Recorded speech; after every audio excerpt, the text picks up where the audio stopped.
पाहूयात पुढची बातमी। 6 महिन्यात यशोमती ठाकूर भाजपमध्ये दिसतील असा खळबळजनक दावा आमदार रवी राणांनी केलाय।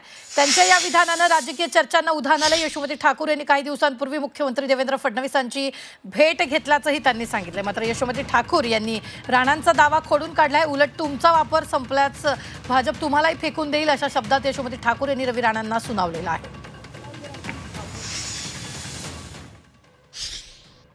इलेक्शनच्या आधी सुद्धा त्या अनेकदा देवेंद्र फडणवीस साहेबांना भेटल्या की दिवसाची भाजपची तिकीट मिळत असेल तर मी भाजपमध्ये यायला तयार आहे। पण तेव्हा राजेश वानखेडे आमचे उमेदवार पक्के झाले होते म्हणून थोड्याशा ते सटकलं।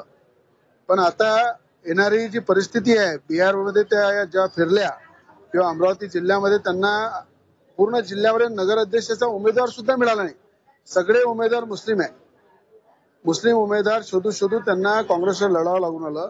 अशी परिस्थिती काँग्रेसची झालेली आहे आणि येणाऱ्या 6 महिन्यामध्ये काळ्या दगडावरची पांढरी रेघ आहे की यशोमतीताई ठाकूर ह्या भाजपमध्ये दिसतील। तुम्ही जी गुंडागर्दी दादागिरी करतायत हे लोकांना अजिबात आवडत नाहीये। आदरणीय आमचे मुख्यमंत्री यांनी अख्खा पक्ष अमरावतीचा रवी राणा नवनीत राणाच्या खुट्याले बांधलेला आहे। हा विषय आहे। आता तुम्ही म्हटला काळ्या दगडावरची पांढरी रेष, मी म्हटलो पांढऱ्या दगडावरची काळी रेष अशी आहे की जेव्हा भाजपचा तुमचा उपयोग संपून जाईल तेव्हा भाजप तुम्हालाच फेकटून